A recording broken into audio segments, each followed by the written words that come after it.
Hello, and welcome to the kickoff of the fiscal year 2022 Pledge Drive.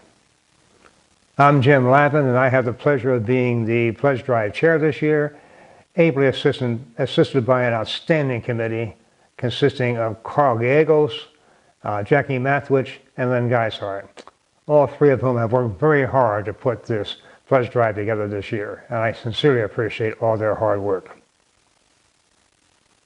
2022 sounds like a long way in the future, but in our case it's really not. Our fiscal year begins on July 1st and continues on to June 30th of the following year. So the budget we're talking about today will begin on July 1st. It's only about 5 short months away. Now a lot happens during that time. First of all, we have the drive. The drive begins on February 7th and continues on to March 8th, and then maybe a little bit more if necessary. Once that's completed, the information derived from it, the amount of money pledged, is given to the Finance Committee, and they adjust the budget as needed to fit in with the projected income. Once they approve it, it's then given to the board the following month in April, and the board then decides whether or not they want to modify it, change it, or approve it. And once they approve it, it then goes to the congregation in May, and that's when you approve it. So you see, we only have 2 months before the implementation, and that time is generally used to modify things. If anything unusual happens, the time is there to make the modifications before the beginning of the fiscal year. I'm pleased to announce that this budget assumes that we will have full services here in this church beginning on September 1st. I'll repeat that. We're going to have full services here in this church beginning on September 1st. This is the opinion of the Finance Committee, of Reverend Sue, and others we've talked to. So I think that's great news, and I'm looking forward to it. I hope you are too. So with that in mind, that we're coming back to our church, the theme that was developed by the Pledge Drive Committee was as follows. The theme is renewing our faith, our connections, and our commitment. Breaking that down a little further, renewing our faith by returning to our traditional ways of worship and gathering. Renewing our connections as a community, sharing values and friendship. And renewing our commitment to the practical needs of UUCR and this physical plant. Each of you should have received a packet that we mailed over a week ago, and with the mail the way it is, it's a possibility maybe some of you haven't, but that's right, we have a backup plan for that also.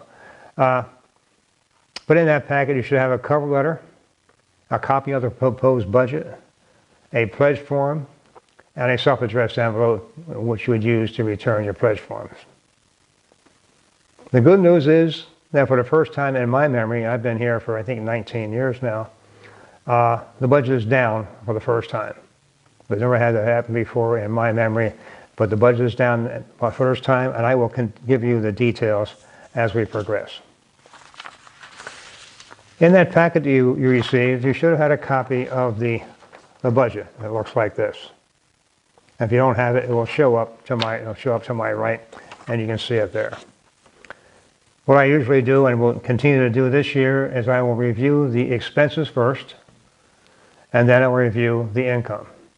And again, each will show in sequence here. The full budget, the expenses, and then the income.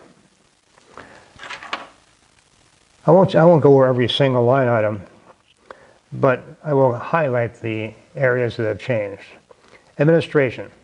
Administration has gone up $300. And that's primarily because we need to buy a new copy of QuickBooks this year.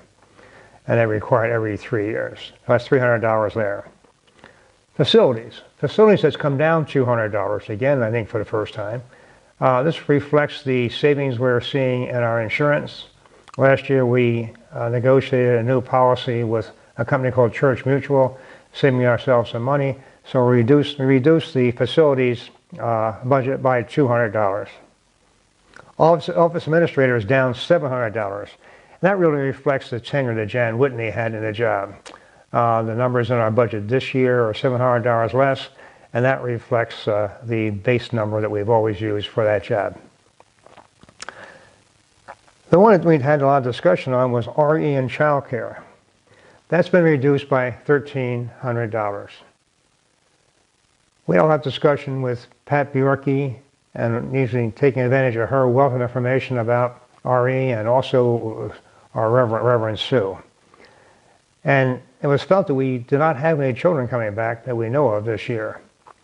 And to hire a full-time coordinator when there's no one to coordinate didn't seem to make sense. But at the same time, we want to advertise that we have RE in child care. So we're a little between a rock and a hard spot here. So what the Finance Committee finally decided to do was to keep some money into the RE and child care for the possibility of having a coordinator somewhere through the fiscal year. So we reduced it by $1,300 and kept $2,225 in there. Normally, the budget for RE was $1,025, so there's $1,200 in there for the possibility of hiring somebody on a partial basis, probably for the year, and using $1,200 for that. If we need more money, there are ways of financing that. So the total reduction, if you add it up, is $1,900, and the total expenditures is $91,505. So if you have any questions on that, please make note of it. We're going to have a Zoom meeting on Thursday of this week for you to ask questions, and we're more than happy to answer anything you have or any questions you have. And if you have any questions that you want to talk to me personally about, please feel free to call me if you want to have a discussion. Okay, let's look at the revenue now. I'll skip over pledges for the time being and go for offering first, which we typically use that number. It seems to circle around that number each year. So we're keeping $2,400 in there for the offering. Auction at $7,800. That sometimes brings in as much as $9,000, but we thought with the year off, trying to get things back in swing again, we thought $7,800 was a good number to use. We've had to use that number in the past. The yard sale at $900. Other donations at $3,000. That area is where we don't have a line item for items that are coming in, other money coming in, such as the money WCO pays us for using our building when they use it for their classes. And $736 in dedicated savings, that just balances the budget out, and we don't believe we use that, but it's there. So our total non-pledge revenue is $15,336. If we subtract that from the total revenue needed of $91,505, that's how we end up with a pledge amount of $76,169, down $1,900 from last year. So the good news is our budget is down $1,900 from last year. Where is good news? Unfortunately, there's sometimes bad news. And the bad news is that we've had at least 2 people have moved away. 2 pledging units, I should say, have moved away. So that reduces our pledging units. And I've had 2 people come to me, 2 pledging units come to me and say that because of the pandemic and the way it's affected their finances, they probably wouldn't be pledging this year. In fact, they wouldn't be pledging this year. So we're down 4 pledge units. What does that mean? It means that in order for us to balance the budget with the pledge units left, we need about a 3% increase in our pledge donations this year. I know when we first talked about this going down $1,900, we had a sigh of relief, but reality is reality. There are times when this congregation has given as much as 15% more per year, and 10% more, and 8% more. And this year we're asking for 3. Hopefully next year maybe 0, who knows. But 0 increase. So please keep that in mind when you make out your pledge this year. And please get the pledge done, sign the pledge as soon as possible and get it back to us. We'd like to have the program done on time. Thank you so much for your time and your attention. Please remember that we'll have a Zoom meeting on Thursday if there are any questions. So take care, be safe, and thank you for your time.